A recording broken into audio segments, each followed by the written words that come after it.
Good evening. Coming up in about 20 seconds. Well, no, we're on it right now. It's the Monday night edition of the Buddy Martin Show. We got stuff to talk about. My goodness, my goodness. What a weekend of college football and what a night in the swamp. Let's give them a hand. They really showed up. What a night. Lots to talk about. Good show tonight. You're going to enjoy it, I think. Of course, Shane Matthews joins us momentarily. We got a bit, and of course, the Iron Duke, all coming to you right here on the Buddy Martin Show. Melvin Law Monday. Tell your friends and neighbors we are on the air.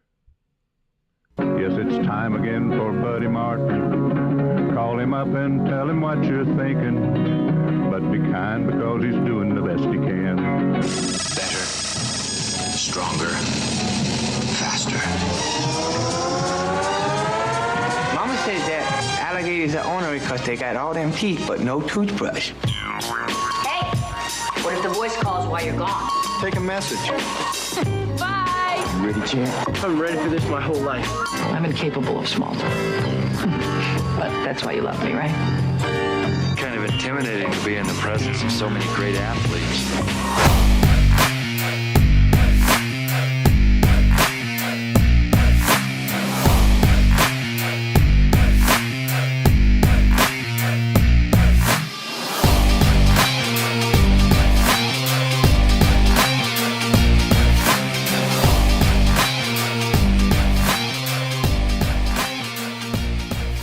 Good evening and welcome to a Monday night. Melvin Law, it's happened. We got the season underway, and what a night it was.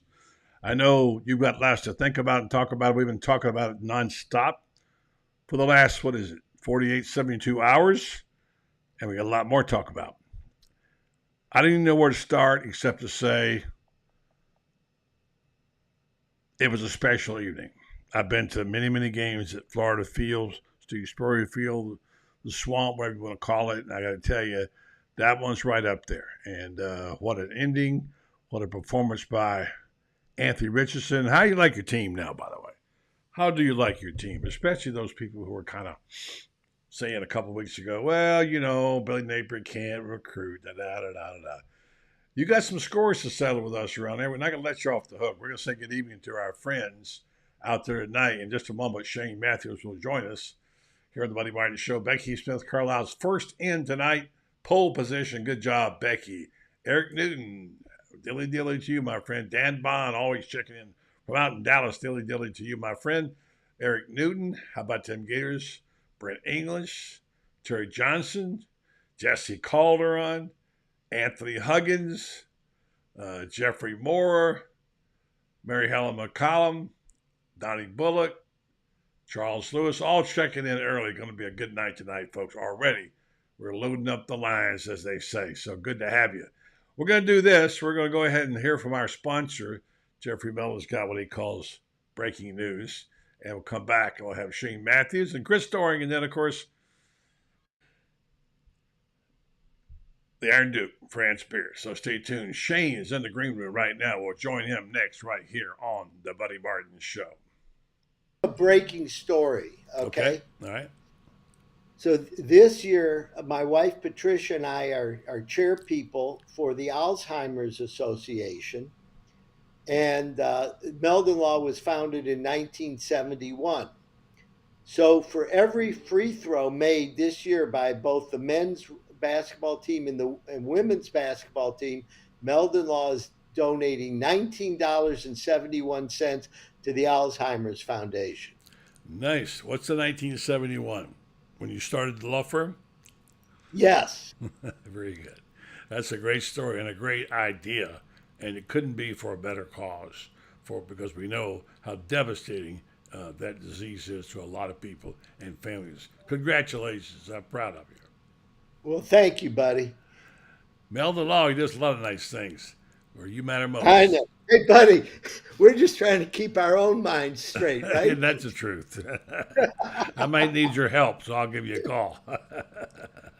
Thanks, Jeffrey. Meldon Law, where you matter most. And he was as excited as everybody was. This is as exciting as the Gator Nation has been in a long time. Probably all the way back to where this guy was playing. He was broadcasting on Saturday. Heard part of the broadcast. It sounded great, what little I could hear. But welcome back to the program. Our featured guest every Monday night on Mountain Laws. He's stepping up here. He does his own show, Pot Up with Matthews. We'll be on with him tomorrow morning. Check it out. Good evening to the quarterback. What's happening, buddy? Well, are you happy, man? Yeah, we played really well. The game plan offensively was spectacular. Very efficient play.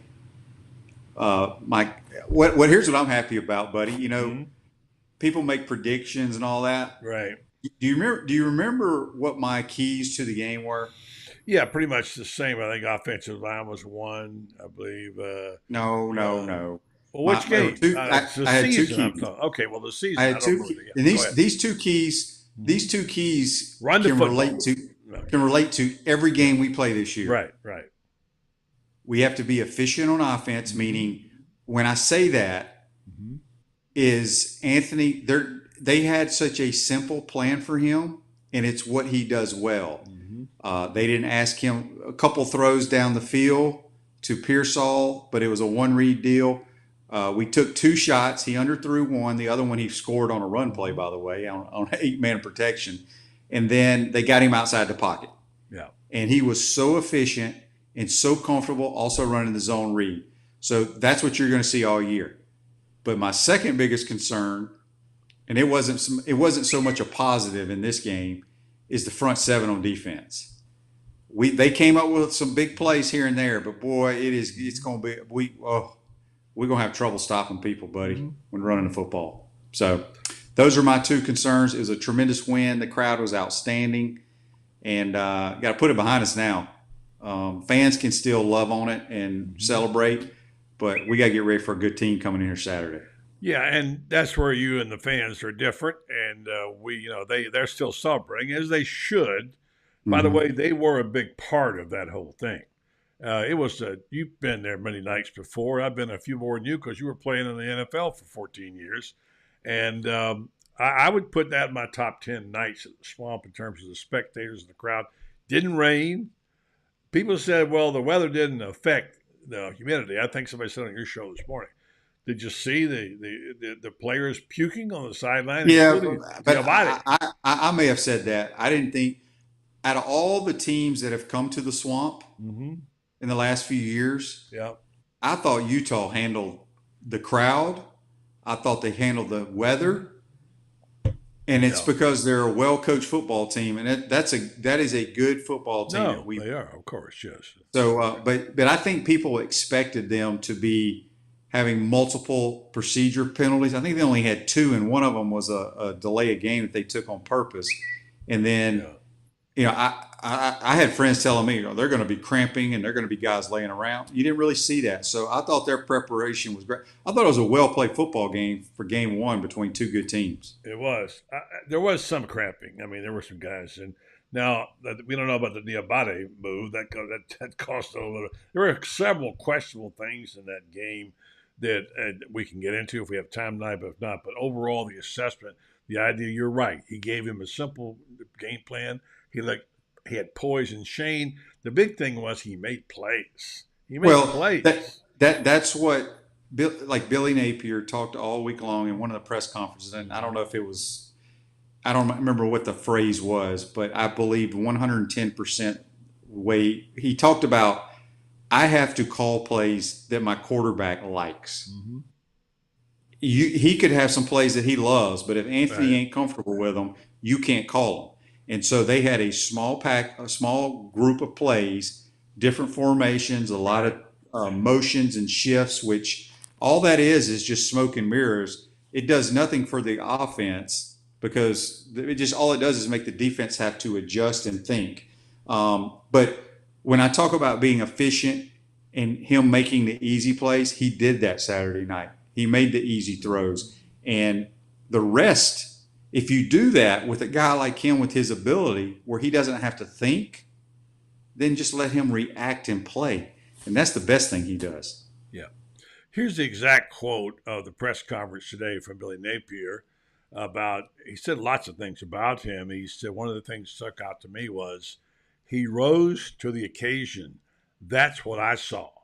I saw a guy that is prepared behind the scenes as a product of his work.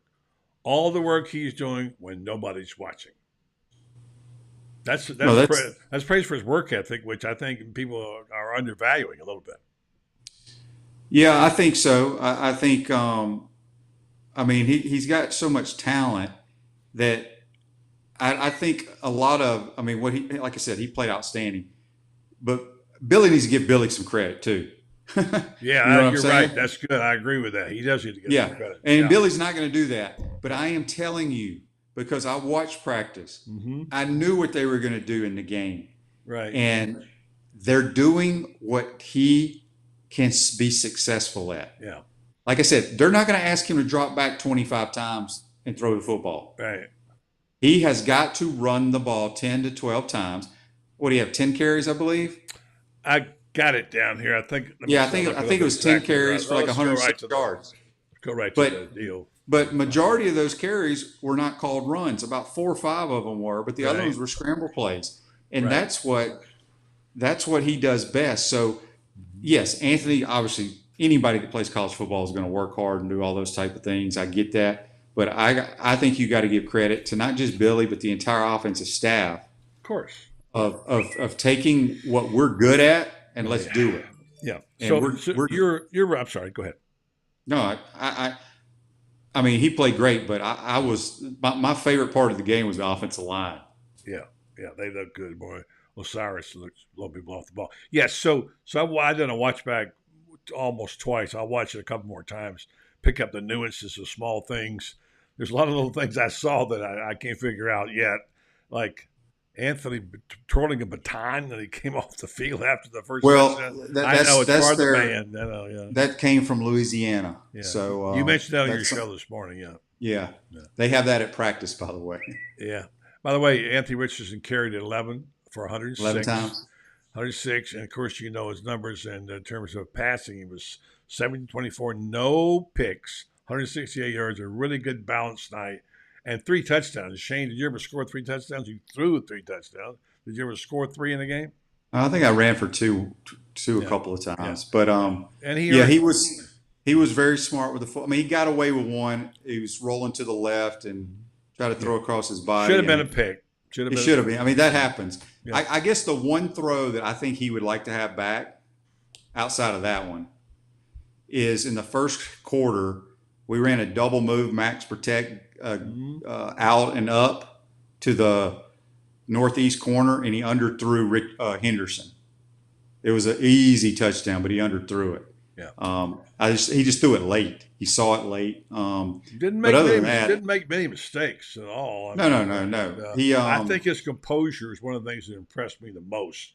And I got your friend in mind, Chris Thornton, on here after you. He talks about the fact that, he said, look, I went to practice. And every time I went there, he said, Anthony didn't look very good. Of course, the main part of his game you couldn't see because it's escapability, and he never gets hit in practice. So that was one thing there. But, and you said the whole time, you've been reserved on him, and I understand that. I'm kind of an all-in Anthony guy, despite the fact he's not a finished product. I've been pumping it. By the way, let me just say this right now, please. I'm going to get this off my chest. We're not going to gloat around here for anything we do or say, but I'm so sick and tired of people just undervaluing Anthony Richardson. And the people who put up stuff like this ought to be ashamed of themselves. This is what they do. Look at it. This guy, whoever this is, power rankings. Look at this. Buddy, look at this. Buddy, I don't care. No, I don't care. Well, real quick though. So here I had a discussion with like 3 people today about Anthony and the Heisman Trophy. I don't care about the Heisman. Well, everybody else does. Trust me. I don't think he has a chance to win the Heisman Trophy, and there's nothing wrong with that. And I think fans need to get off of that wagon. He is not going to put up the numbers to be able to win a Heisman Trophy. Heisman Trophy is all about statistics. Shane, you agree with that? You're missing my point. You're not relating what I'm talking about. I get the Heisman. I'm a voter. I've been voting for 100 years. I get it. I understand it. But the fact that they disrespected him constantly. Well, they did. I'm telling you, I called it out all summer long. and talk to you Okay, about it. but I agree with that. But everybody on this list right here played really well this Saturday. Good, great. But now look at the new list when it comes out. So anyway, and Mel Kiper, by the way, has you pick 12th in the draft. Anyway, I don't want to debate that with you. I just happen to have been on record. No, there's no debate. I think he played great. But my point to my people that were talking about, I said, look, they're not the only way Anthony's going to throw for 300 something yards to get in that Heisman type race is if we're behind. If we're coming from behind, that's not who we are. What you saw Saturday is what the Florida Gators are going to be this year. You have 3 really good running backs, and I think Montrell Johnson will be the guy that ultimately gets the most carries because Billy trusts him, and he's a damn good running back, by the way. And Anthony's going to get his 10 to 12 carries, and he's going to get his 20 to 25 throws in a game because we have to play keep away. We have to be methodical. So there you go. Okay, so back to the conversation. There's certain things you've been saying all summer. We do a lot of radio together, you and I do, all summer. You've been saying, you've been right on, spot on. You're right about the lack of depth. And I thought in the end that might do them in last quarter. Because it ain't the lack of depth. I'm talking about our starters. Talent and depth, whatever, though, however you want to say it. But my point was, and I've been saying the same thing over and over again, I've said this. I believe this is a special quarterback, and the talents are like which I don't think I've ever seen at this age and this beginning. And what I don't like is the disrespect where they go, well, let me rank the quarterbacks in the SEC, and he's like 7th or 8th. Come on, man. This crap is. Look, let's call it like it is. It was BS. Okay. So no, but buddy, I think when people look. That was his second start of his career. All those other guys in the SEC have a bunch of starts. I'm just going by what they're saying. And the thing that Anthony has that other people don't have is his running ability. That's it. Right? Would you agree with that or no? Yeah, we'll debate this some other time. I don't want to take I'm not debating you.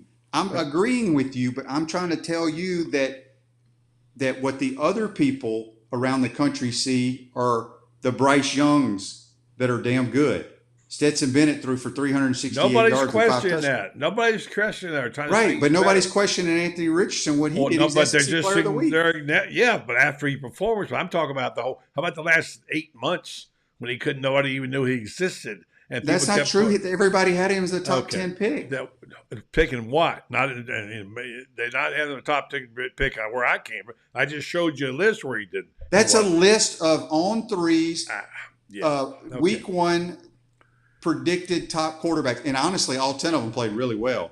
Anthony played well too. So he'll probably be in there. I don't know who they're going to take out. Well, look, I'm just trying to say I'm being consistent, just like you were. Okay, but I'm going to tell you something, buddy. Here's what I'm going to say to you. Don't worry about what other people think. Let him just play. All right. Yeah. No, it's not my job to let him play. I'm not the coach. I'm a guy who's a commentator, and I talk about what I see and believe and think, even if I'm wrong. And I'm just saying. And everybody in America knows about Anthony Richardson. Today, but where were they 3-4 months ago? Well, it doesn't matter. Nobody knew who. It does matter when they. No, okay. Well, this is the argument we don't need to take. People want to ask you questions. All right. They want to know what you thought of the play calling. I thought it was like if 10 is the highest, I thought it was like a 14. I thought his plan, if you go back and if you understand football and what he has to work with and what his plan is, he had one bad series in my opinion. When we were about the 10-yard line in the north end zone, we came out in 12 personnel, which is 1 back, 2 tight ends, 2 receivers. And we ran like 2 straight run plays and got stuffed. But they had too many dudes in the box. We couldn't block them all. That was probably the only bad series we had. I thought he was phenomenal calling plays. Yeah. Okay. Let me just see what other people are asking you about this. Let's see. Well, take me to your favorite play. I mean, the 2-point conversion was magical. I mean, the way he alluded to the tackler. By the way, one of the guys on the ground was Diabate trying to chase him. And he reversed it and threw a strike to Jacovian Frazier's right there in the end zone, which I thought was really a terrific. Well, it was all athleticism. Billy will tell you the play after they called it didn't look great. They basically, it was the same play, very similar to a couple of plays that they had run earlier in the game. I'm trying to charge my computer; it might die here. Right. Call me back on your phone. So basically, Anthony just made two dudes miss and did it all himself, and that's something that he can do that a lot of people can't do. Yeah. That's what makes him unique at the quarterback position, because he's such a talented freak of an athlete. So the deal is, and this is from personal experience. I saw a quarterback one time at a team I covered for almost 8 years, who was pretty good at escapability, and he was something to behold. I'm not saying this guy is going to be this guy. I covered John Elway. I saw the plays he made with his feet and his hands and his arms. The talent level of this guy and the way he's being coached, I think, as you point out, you're correct, the way he's handled what Billy's given him to do. And he's doing it well. Now, he's not a finished product, and he's going to make mistakes. He may throw 2 picks against Kentucky. I don't know. But given this... let me tell you something, buddy. You want a news flash? He's going to throw some interceptions. Well, sure he will. Because everybody does. Shane, did you throw any? But I think you threw a couple, right? That's my point. Yeah. Yeah, he's going to throw them. Yeah. My friend Terry Bradshaw, I think he had as many interceptions. Here's what you're going to see. And he may not throw many this year because of the high percentage. Simplicity. The way they're going to design the offense. Right. And that right there tells you all you need to know about Billy Napier. Right. Okay. His job is to win football games. I said this on Steve Russell's show today. Yeah. If people want to see the quarterback drop back 40 times, the only way he's going to drop back 40 times and throw it is if we're losing by a bunch. We're going to play smash mouth, run the football, and work the clock. Yeah. Okay. Tell me, well, obviously the defensive stance. Do you know they had a bunch of young kids in there on the goal line? You know who was in that group that one time on the goal line stand? I've got the names.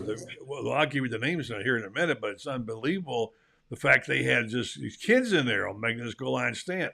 And I'm not good enough to be able to do to evaluate the personnel and talk about how they did. But I mean, here, this on the 4th and goal, they had D1, Kamari, Dez, Powell, McMillan, Shamar, and Sapp all on goal line.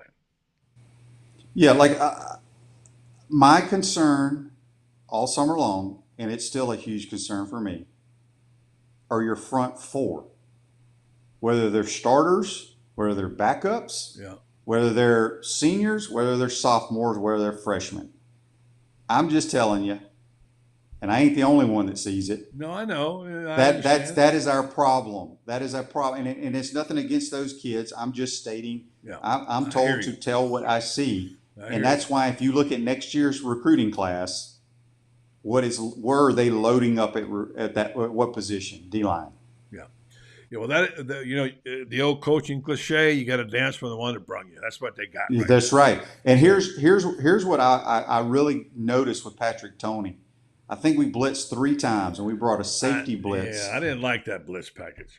Well, my point is, and I'm just putting my coaching hat on here, it's pretty much the same personnel as we had last year with Todd Grantham. Right. For the most part. And we struggled. Okay, but we did a lot of blitzing. Guys weren't staying in their gaps. We weren't sound. I think Patrick Toney, I've been told by multiple people he is a sharp coach. Yeah. And he's an outstanding defensive coordinator. Yeah. We're going to have to play that bend but don't break, meaning we can't blitz a lot and give up a big play. No, he's not. We're going to have to make people drive the length of the field. They're going to be more conservative on their defense. Very conservative, yes. And I think that's what you get early on when you get to know your personnel. All right, a couple of things I want to get to because I don't want to lose you in here.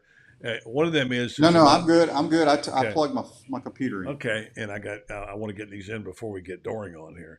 There are questionable calls. By the way, I heard part of your broadcast. I told you I couldn't hear it very well in the press box, and you told me you could help me out. We'll get it synced up. Boy, what I heard from you sounded good. I think Sean sounded terrific. He's outstanding. He's a true pro now. He is, and I found a clip I've got on Twitter, and I posted it of 4 minutes and 50 seconds, just his calls. They didn't put the color analysts in there. Man, there's some electricity in that voice, and he called his expressions. He made volume up. I thought he did terrific. So anyway, about that. But here's the deal: a couple of things went on. That one of them is the extra first down. Here's how I saw it and how I think it happened. And I'm told is that at the moment when Utah called its third timeout, right?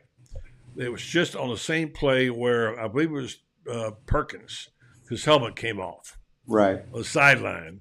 And they said, even though Utah had called the last timeout, they said, no, the clock had been stopped because of the helmet coming off. All right? Correct. Therefore, They got their timeout back. So people complain about the fourth. They didn't get a fourth timeout. That's what happened, right? Yes. Okay. And that was one. Then there were some other questionable calls. I'm sure people will complain about the officiating, et cetera, et cetera. But I thought it was overall correct. It wasn't necessarily popular, some of the calls, but they were. Did you see anything in the calls or the situation with the officials that bothered you? No, the only one was that one catch by their tight end on our sideline. Hit the ground. Yeah, ball hit the ground. Yeah. But and I talked about it on my show, or I don't know what show it was today, that the officials spotted the ball. On your show, I heard you. The officials spotted the ball so quickly, faster than I've ever seen in college football, that whoever's in charge on Billy's staff, whoever's in charge upstairs, probably didn't have enough time to make a decision and say, Coach, you need to challenge that, because you got to remember, if you challenge it and you lose a timeout. And so you don't want the head coach upset with you about that. So, and it happened right in front of Billy right there. So, well, Billy's got to have a little quicker trigger finger on that. That's what he's got to be. Yeah, sure. but he may have thought the kid caught it too, So yeah, but someone should be watching it on TV saying, "Hey, coach." Well, they are, but they do have somebody upstairs watching it. But my point was, normally there's a lot of time between that. Utah knew it was questionable, and I've never seen an officiating crew spot the ball as fast as they did, and they got a play off. Yeah. Well, I like Cameron Rising. He played terrific. And he's a good player. Had a hard time blitzing because of him, because he can beat you on that blitz and hurt you real bad. So, all right. So as we take away from this, we know we obviously like what we saw with the crowd. We'll see how loud they're going to be this Saturday. We like what we saw with the game plan. We like what we saw with Anthony. We liked their running game. I like how they gave Montreal back the ball after he fumbled it, and he redeemed himself. I think the defense was spotty. The defensive tackles got beat, but they had a pretty good offensive line. But you're right. They got some work to do on that. But it was still one of the best nights ever in the Swamp. But I got to say, well, again, Richardson lived up to what many of us believe would be a defining night for a career ahead of him with likes of which we don't even know yet. We don't know. Very efficient, spectacular in his performance. It was not a fluke, and he's not even a finished product. So very, very happy about all of that. And you should be happy, my friend, because your team looked great. And I think I love it when team makes plays. The making of the play, the interception by the old man, Ari Burney, as he was called by his coach, and the coming through on the 2-point plays, etc. I thought it was just outstanding. It was. I mean, it was a magical night, and it was such a well played game. I mean, a play here or there, and who knows if we win or I was telling somebody, to me, the biggest play in the entire football game was the series where we stopped them on 4th and 1 where they fumbled on the goal line. I think that was at the end of the first half. I can't remember. You remember that, buddy? Tell me again. Stopped on the goal line. The 4th and 1 they go for it. Yeah. But they fumble it to us. So we hold them. But the previous play before that, they ran an off tackle play to their big Tavion Thomas. Is that his name? Yeah, the tailback. Yeah. Mm-hmm. and he slips, or he could have crawled in the end zone. He did slip down, yes. There was nobody over there. And so that's why, coaches always tell you there's 5 or 6 plays in a game that determine the outcome. And that was one of them. Yep, right. There were some big, huge plays. What a great night, though. And what do you expect from Kentucky this week? And how confident are you they can repeat this? A similar for efficiency and play calling. Well, I think Billy's got his finger on the pulse. He knows what to do. He knows what we have to do to win this game. We got to go out and execute. Kentucky, a lot of people, including Doring, love Kentucky this year. They have Will Levis, who's a top 10 pick as well. Mm-hmm. He's a 6'4", 240-pound quarterback. Right. They're very similar. But I still to this day have a hard time buying into Kentucky. Mm-hmm. We know they're going to be missing some players. I do like their tailback that will be playing, Kavasier Smoke. They struggled running against Miami, Ohio. Who knows? Maybe Miami, Ohio was pretty good on defense. I don't know.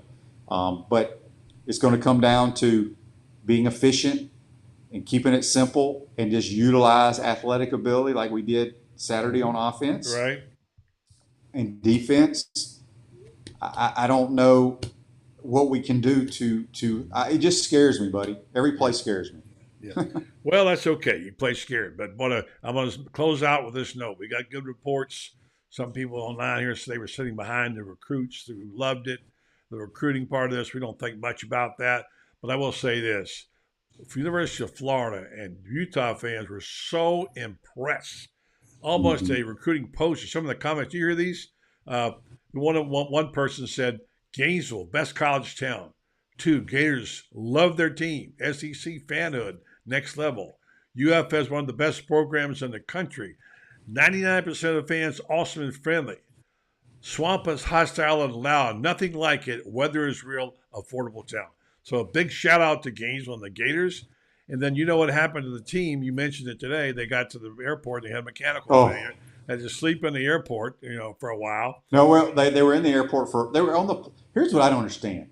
They got to the airport about 1 a.m. Right. Okay. Right. And it's a charter flight. So the only people at the airport are the people helping load the plane. Right. Why they kept those kids on that plane for 4 hours with mechanical issues? Well, did they keep them on the plane all the time? That's what I was told. And then they finally got off. That can't be and then right, Then they were laying around in the airport, and then Scott Strickland and our folks hooked them up with some hotel rooms. Yeah. And they got out late yesterday afternoon. The coaches drove to Jacksonville to catch commercial flights, so they could get back and start breaking down tape. Yeah. But what a nightmare. Oh my gosh! Well, here it made some bonus points. Here's the people from the Utah Big Bus. Listen to what they said. Rooting for the Gators all year long. They hooked up our team with hotels, buses, and meals when the whole place was booked solid. That's awesome hospitality by Florida, first class, and helped our guys out who've been sitting in a plane for 4 hours. Like you said, amazing sportsmanship. Go Gators. That's a Utah fan. Yeah, that's amazing. I'm reading one of your comments here. Mm-hmm. Nobody scares the wild. Look, I'm talking about anytime we're on defense, it scares me because we didn't pressure Cam Rising the other night, and they ran at will. That's my only concern. But it was a tremendous team win, and got to build off of it. The Kentucky game's more important than Utah, quite honestly. Yeah, because you're right. You said that this morning on your show, and you're right. You can't say it will mean nothing if they don't beat Kentucky. That's not true. But it will mean everything if they beat Kentucky because now you got something to talk. Because look at it, Shane. Look, we're looking at this like we talk about if they can win 8 games. If they win their first 2, they can win 8 or 9 games, and who knows the possibilities. So it's such a huge, huge day. And a team that I think, we're going to love. In fact, I think if I'm going to one weekend, tomorrow I'm hit by a truck. I'm going to say that actually happened to one of my friends. And then I'm going to say I got to see him that one night in the Swamp, and it was wonderful. Great. It's really fun. Who's on the show tomorrow morning? Oh, wait a minute. I think it's me, isn't it? I think it's you, buddy. And I'm supposed to have another guest. I'm waiting to get a text. I'm trying to get a Kentucky person on, but I may need to be tomorrow, Friday. All right. Well, listen, I'll look forward to it, and we'll talk about whatever you want. I have lots more things to talk to you about. Maybe I get a chance to ask him on your show tomorrow. But great job on your first broadcast. Congratulations. Really wonderful. How about Pearsall? We didn't talk about him. Tyreek Sapp, a guy that we'll have lots to talk about tomorrow on Pot Up at Matthews every morning.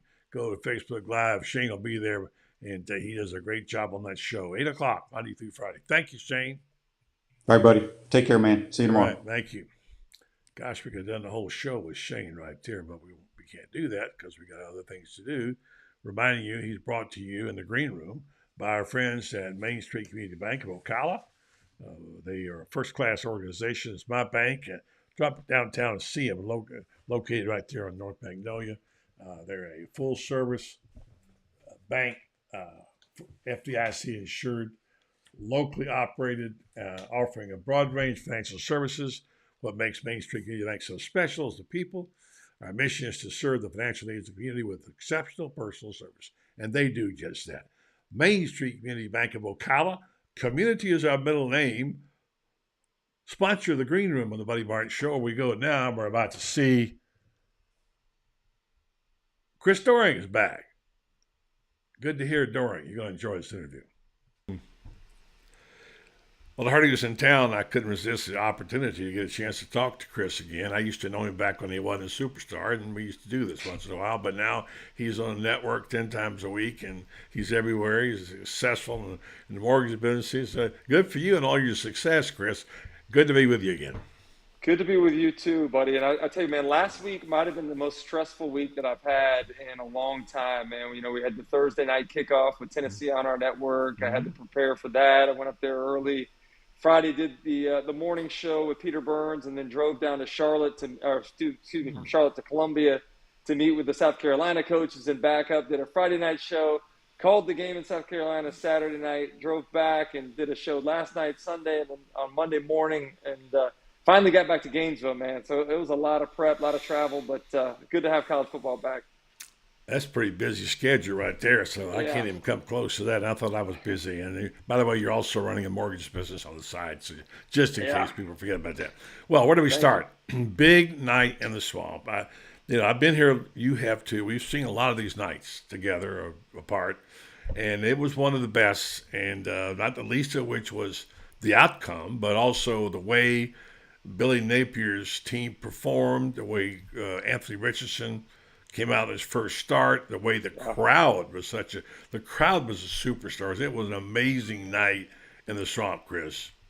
You know how much I love what I get to do with the SEC Network, but nights like Saturday, I'm jealous about not being able to be in the swamp, and just the atmosphere that I saw and the atmosphere that I heard about reminded me of the atmosphere the way it used to be back in the day. And I hope that's going to continue to be that way, because it's such a home field advantage. I know the heat and the humidity was an advantage, but having the crowd noise the way it is, having the energy in that stadium, it does help the players, it helps the coaches. And so fans need to remember that, it's great to tune in, but even better to show up and be loud.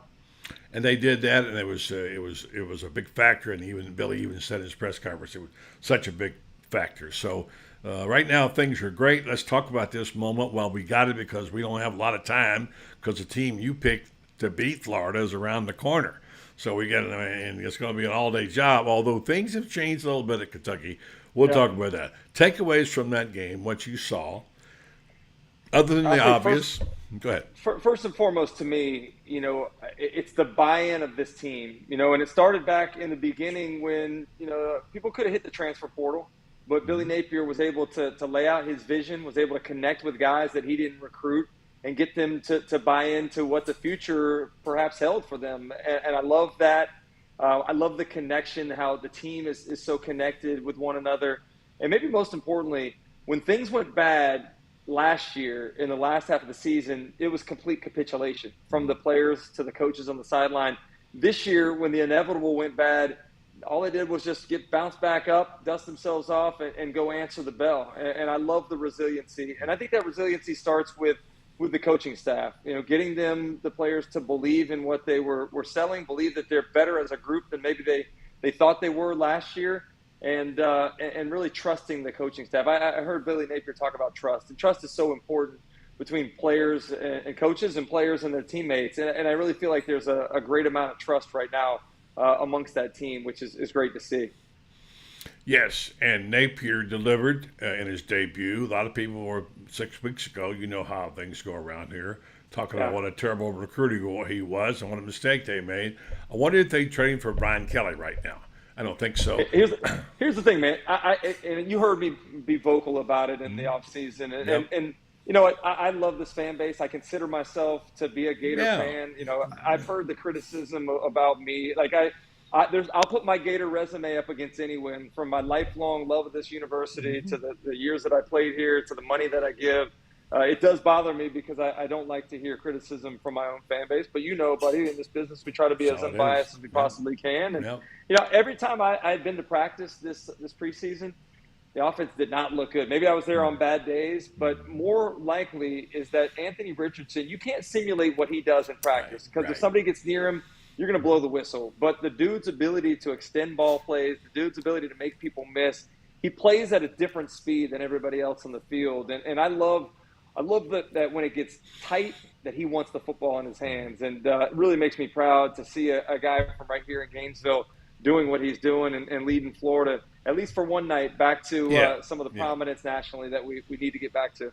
And that's the key point. It was one night, but what a night it was. I mean, the moments that we had in the swamp. You mentioned resiliency. That's the perfect word for this team. I also think that, and Billy mentioned this, is that when the game was on the line and needed to make a play, they made a play. Turns out offense and defense, I saw this game unfolding from the press box, watching it, and I began to think, you know what? I don't know if they'll get there. The drive, they were running the football in the last 5 minutes. And, who's going to make a play? What's going to happen? You know, and then, of course, little did I know or anybody else know that it would be a defensive play and the Amari Burney interception that would decide the game. But what a performance by Anthony Richardson. The plays he made, his escapability is something you just can't measure until you see it in real time. So now, which dog is that? Which one is that? I got my two plus my ex-wife's two. So I got 4 dogs here that I'm trying to manage. Well, give me some names. Give me some names. I got my Butters, Bentley, Winston, and Scooby. That sounds like Scooby to me. Yeah, trying to get in on the show, but I'll say this. Let's start really on offense, all right? We can talk as much as we want about Anthony Richardson. Sure. And I didn't get to watch the tape. I didn't get to watch the game live because I was calling South Carolina's game. Right. But to me, going back and watching, after I knew the outcome, I thought it was a one-man show. But watching the way the offensive line played, the offensive line was way better than I had ever thought they could have been, way better than they were last year. And I thought the running backs ran really hard. They did a great job of kind of complementing what Anthony Richardson did. And so the overall run game is in much better shape than what I could have imagined heading into the season. Offensive line was a star. I noticed today on your show, you gave your kudos out to the list. You had best debut, you had Billy Napier, and I think you had clutch play Anthony Richardson. And you have to cover the whole SEC. So, and you don't do that with prejudice. You do it pretty objectively. So, it must have felt pretty good to you to put those names up there, knowing they deserved it. It really does. I mean, you know, I'm never going to I'm going to cheer for my team. I'm going to cheer for my alma mater, you know, but that I'm not going to call it like it isn't. And, you know, this team, I think it was the biggest win in the country this weekend. It was an unlikely win to a lot of people. I actually picked us to win the game because I felt like the home field advantage was going to really be something significant. And them coming down and playing this heat and humidity is something that I thought would take hold as well. But I never had any idea that Anthony Richardson was going to put the show on that he did. Now, obviously, there's some things that you'd like to see improve upon, and what better way to do that than, you know, coming off of a loss, coming off of a win and not a loss.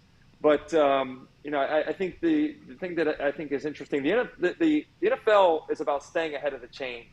And I think that's what this coaching staff wants to do with this team is just, hey, let's get 4 on first down. Let's get 3 on second down. Let's stay on schedule with third and 3, those manageable downs, because we can pick it up. You didn't see a whole lot of shot plays. I only remember maybe one on the it looked like a double move down the right sideline. But the usage of Richardson on the boots and the nakeds, getting outside, hitting a couple of those deep over routes. I thought it's a great compliment to what he does running the football. So I like the offense. I like the game that he and Coach Sale called. And then defensively, there's going to be some problems on the defensive line. I think we all know that help is on the way with the commits that they have for next year, but that doesn't do you a ton right now. Utah was able to line up in some heavier formations and run the ball down Florida's throat. But hopefully they can make the timely plays when they need to on third downs, get off the field, make the interceptions like Amari Burney did in the end zone. But it's nice to see that Florida has the ability to score to match what an opponent's going to inevitably do against our defense this year. No shame in having to struggle against that Utah offense, by the way. Yeah. Cam Rising's a heck of a player, and he gave him fits. In the remaining time we have with you, Chris, I want to get to 2 points. One of them I want to get to is, and before we get to Kentucky, is the state of Florida is back. How about that? Yeah. It's hard to cheer for Florida State. I know, but see, I'm old school. I go back to the day when you wanted all the teams in Florida to do well. And, of course, when they play the Gators, you want the Gators to beat them. So, I mean, it's hard to cheer for FSU, and nobody does. I'm not cheering for them. I just think, talk about a signature win and a coach who needed it desperately. Yeah. So you got 3 teams. I don't count what Miami did as much, but Cristobal obviously has got that team going the right direction. Norvell has got himself a quarterback, I think, in Jordan Travis, and he's got some big, stout guys in there and some speed. They got a little lucky certainly on the extra point being blocked, but hey, they did it. So now, when's the last time all 3 state schools won? And 2 of them are underdogs. Think about that. So let me say this: like my concentric cheering circles are Florida, the SEC, and then the state of Florida beyond that. So last night I was cheering for LSU, obviously with my ties to the SEC network and conference in general. LSU looked bad. I could have never imagined that they would have the offensive line that they have right now, that they would be as undisciplined as they were. Quarterback play wasn't very good. Yeah, not great. But, Florida State, it was nice to see them be more competitive. I thought the offensive line was better than it's been in the recent past. I'm with you on Jordan Travis. He looks like a baller. So remember those days, and the late 80s, early 90s, the state of Florida was the center of the college football universe. I'm talking about right there. And so I do like that. I wish that LSU would have won the game, but I'm okay with Florida State and Miami being more competitive along with Florida, just to make the importance of the football in the state of Florida known again. State of Florida's back, baby, in football. All right, here we go. Your moment. You've been on we're going to stop right there. I'm sorry, we're running over time, and we're going to play this bite on Chris in Kentucky tomorrow night. Just as a reminder, Chris speaks to the Ocala Quarterback Club. Tomorrow night, he's picked Kentucky. I brought up the fact that some of us can change our picks because I certainly did that. This guy had his all the way. He didn't have to change it. France Beard got his pick right. Even to your Francis? Good evening.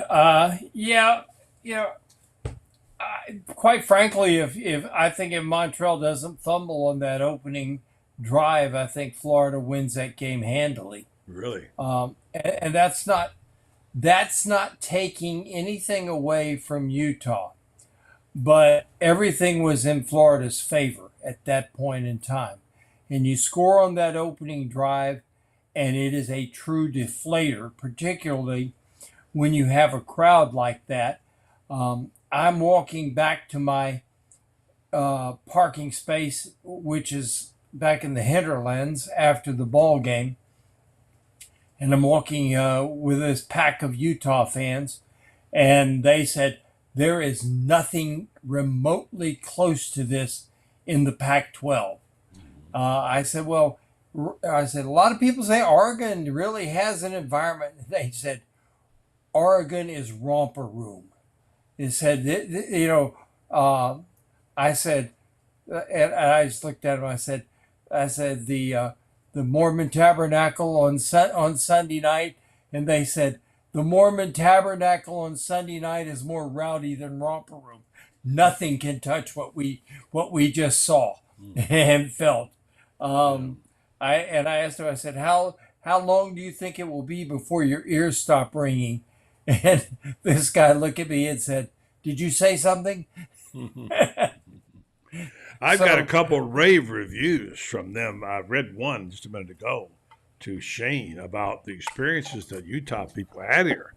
They are raving about it. Let me just listen to this one. I won't give you both of them. But what a great place it was in Gainesville. The experience in the stadium, the fans. I mean, it's a deadgum recruiting poster, friends. Listen to this. This comes from a group. They call themselves the Utah Big Bus. You know the story of how they wound up going back to the airport and the plane was on mechanical. Yeah. Sat there 4 hours on the plane before they were rescued by Scott Strickland and some of the people in Gainesville. Got them hotel rooms, got them in. This is what one Utah fan said. Rooting for the Gators all year long. They hooked up our team with hotels, buses, and meals when the place was booked solid. That's awesome hospitality by Florida, first class, and helped our guys out who've been sitting on a plane for 4 hours. Amazing sportsmanship. Go Gators. Well, I'm not surprised. I thought that the Florida fans were exceptionally well behaved, and it makes a difference when you're not bringing in somebody that you really truly despise, like FSU or Miami or Tennessee.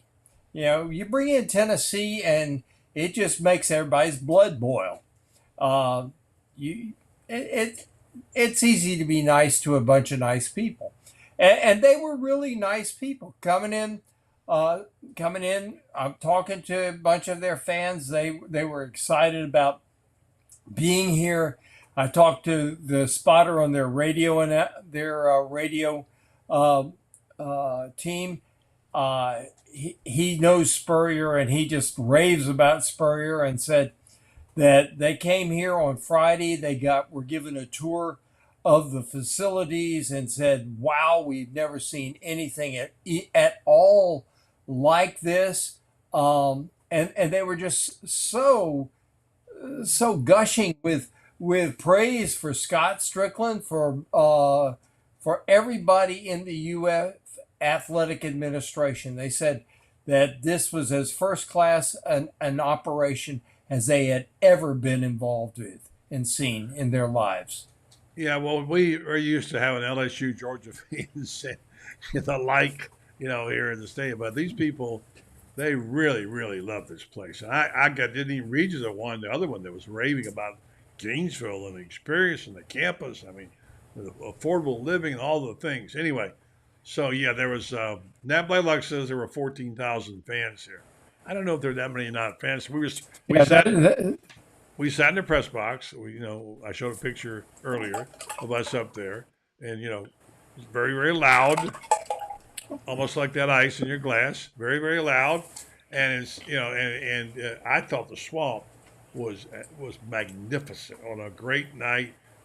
It showed itself, and the fans are raving about the experience. The opposing fans are raving about their experience. What must it like been for the Gator fans?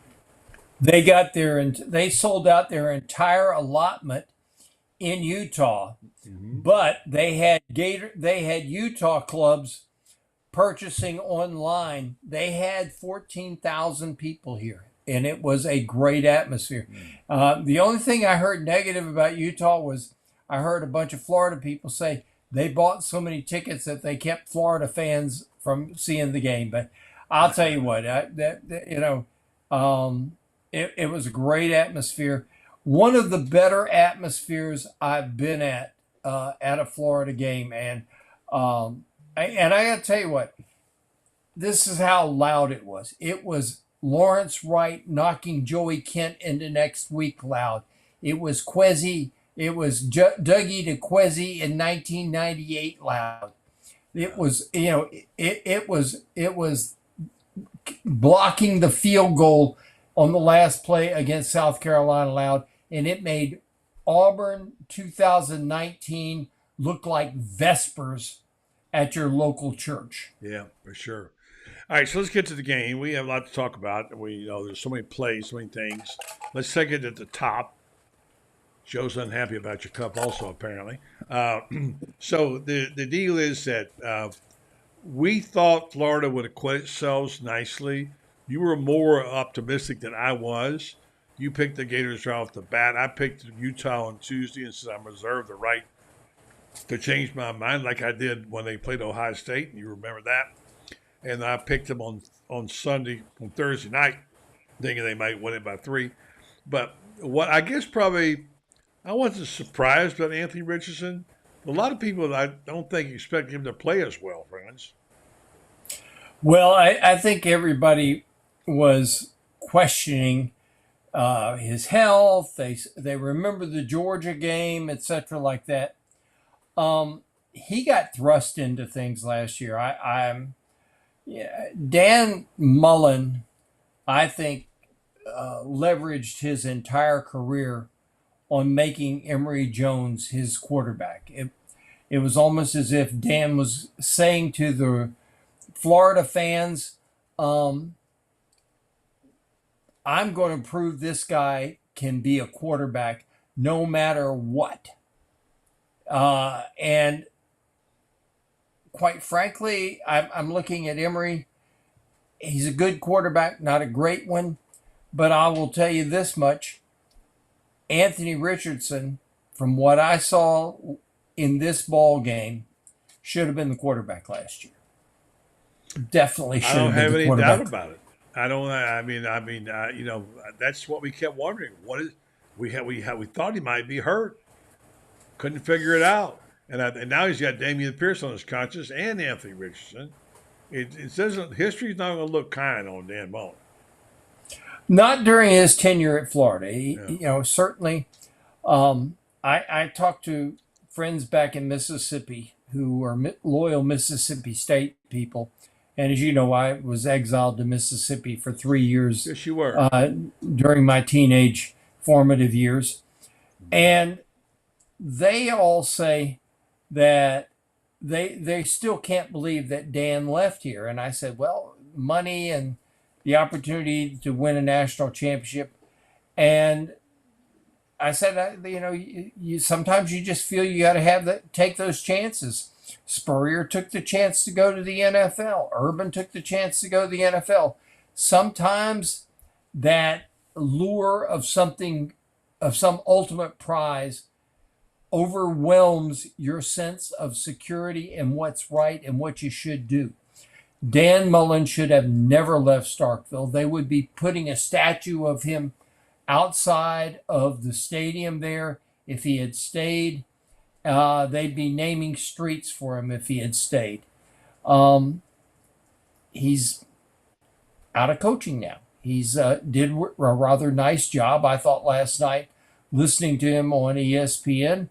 But I got to wonder if he looks back on it and says to himself, what the hell was I thinking? Yeah.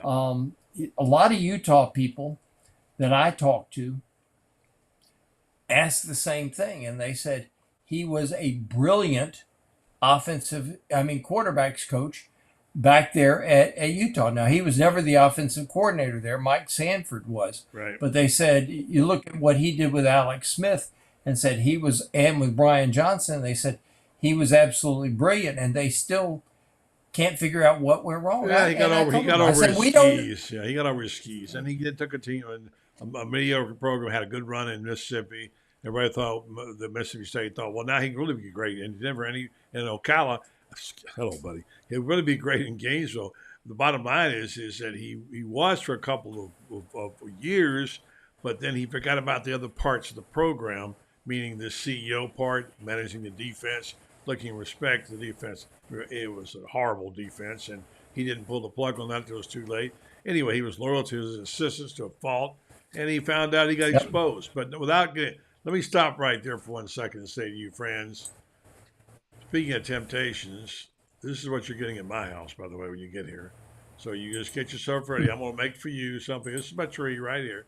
There it is, BuddyTowers.com. Check it out. That's that green, all those greens that you need, friends, in your diet. And this is what I'm going to convert it to when you get it. Tony and I are going to serve you.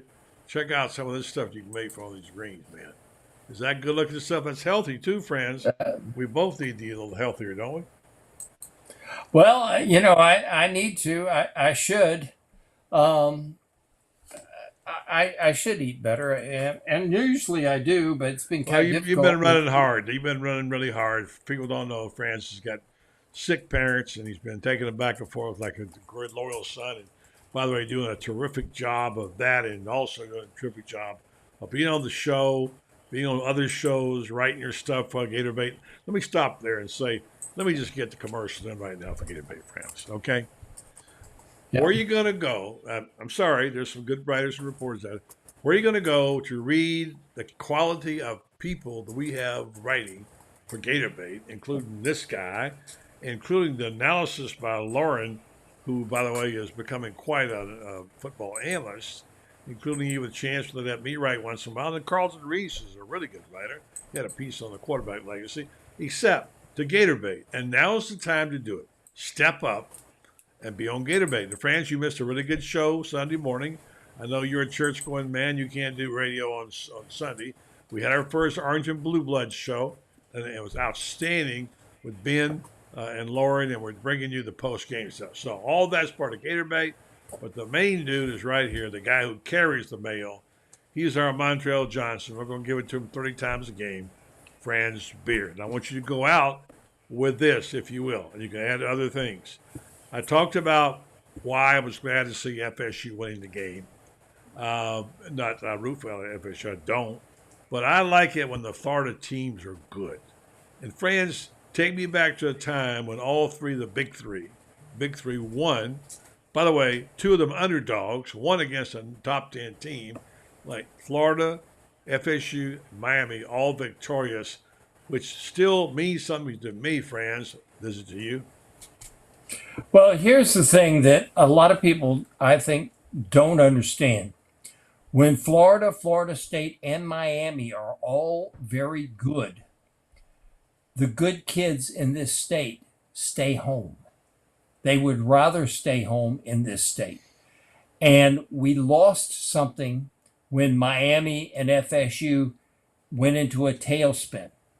And then when Florida had its last few years, in which the Gators have been hit or miss, too many good kids. You look at all the kids that Alabama has won with who are Floridians. Look at all the kids that at Georgia who are Floridians. Look at the kids from LSU who are Floridians. That did not happen when Florida, Florida State, and Miami were all good. And that's got to change. And the only way it's going to change is for all three to be good again. Now, Joe Blackburn just saying, it is right. The kids do want to stay in state. Florida's going to have a big advantage on this with this new facility. I promise you, it's a difference maker. FSU and Miami are light years behind us. They're going to be light years behind us money-wise. 2024, Texas and Oklahoma will be in the SEC. The new money that's going to be coming in from ESPN, Matt Hayes is reporting it, and he's on the money on this. It's going to be $1.5 billion for the SEC. You can talk all you want to about the Big Ten and their contract. The SEC's contract will be as bigger, number one. And number two, people are going to be watching the SEC.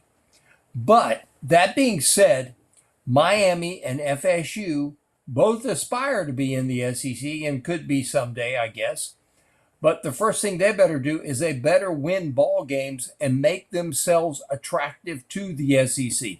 Because it's one thing to say, well, Miami and FSU ought to join the SEC. Not if they're not any good, they shouldn't. So we need them. If they're going to join the SEC, they better be good. John Brock, what was my thoughts on Brian Kelly last night? Brian Kelly called out his player, and the LSU players are defending Malik Neighbors, who fumbled a couple of punts.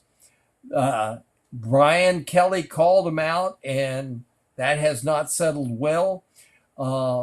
Right now, you could say that LSU is really in sad shape, and Brian Kelly better do something in a hurry. In a hurry, buddy, because the fan base is ready to revolt on him. He's liable to be a one and done at LSU if he doesn't get his act together in a hurry. Their fans aren't going to stand for that. Say what you want about Coach O. You never heard Coach O disparaging his own players. If there was a problem, Coach O said, "That's on me. That's on me." Les Miles. What happened when Les Miles, when something went wrong? Never blamed anybody else. Always said, "It's on me." Of course, Nick Saban doesn't blame his players. You know, you look at this history of LSU coaches, and they never blame the players. They blame themselves for it. I think also, buddy, and speaking now that we got LSU in the conversation here, you had two new head coaches this weekend. Billy Napier, who gets a big win over a ranked team, and Brian Kelly, who got this bigger contract than Billy Napier, had all the hype and everything like this, coming from Notre Dame, going to lead LSU to a national championship, and was the guy that their coach, their athletic director, wanted when he could have gone down 45 miles to Lafayette and made a pitch for Billy Napier, who was right there, already knew everybody in the state of Louisiana, could have had every high school coach begging him to take their players. And what happens instead? They end up with Brian Kelly from Notre Dame. Sounded good, seemed like a good idea at the moment, but I dare say that there's an awful lot of LSU fans who are wondering if it was such a good idea. Meanwhile, Florida ends up with the guy that was 45 miles away from Baton Rouge, and we got the right guy. I can tell you right now, Buddy Martin, we have the right guy here at the University of Florida. This is a coach that, you hear these people say he might be the next Nick Saban. Well, I watched him coach that ball game Saturday. And here's a guy that's not afraid to run the ball and keep running it. 6 minutes left in the ball game. Please leave your message for 678-614-8896. I have no idea what that is. It got to be me. I don't know what that is. Sorry. Nice to talk to you. And I look forward to chatting with you and your son tonight, by the way. I don't know what's going on. The grandma just jumped on us. My background is hang on. I've been covering Florida football since before your daddy was born, and I own a company called Gatorbait, and I do this nightly show at 9 p.m. On called the Buddy Martin Show. I don't know, Facebook friends. Live. We'll try to overcome my it. background. Sorry about that, fans. I don't know what it is. Somebody jumped down on it. All right, so enjoyed watching your son I will play talk to you tomorrow night, friends, or tomorrow. Read friends and Gatorbait. Sorry about that malfunction. We're doing great. So that happened. So let me just say, show session, and thank you for have a good night and for doing this with me. I'm also just want to talk about your family and get a little background if I can. Okay. I read a little about you. You've been actively involved in your son's life for a long time. Okay. Let me say that I'm very impressed with him as an athlete. I'm also very impressed with his faith. I happen to be a Christian, and while I don't all right, good night, friends.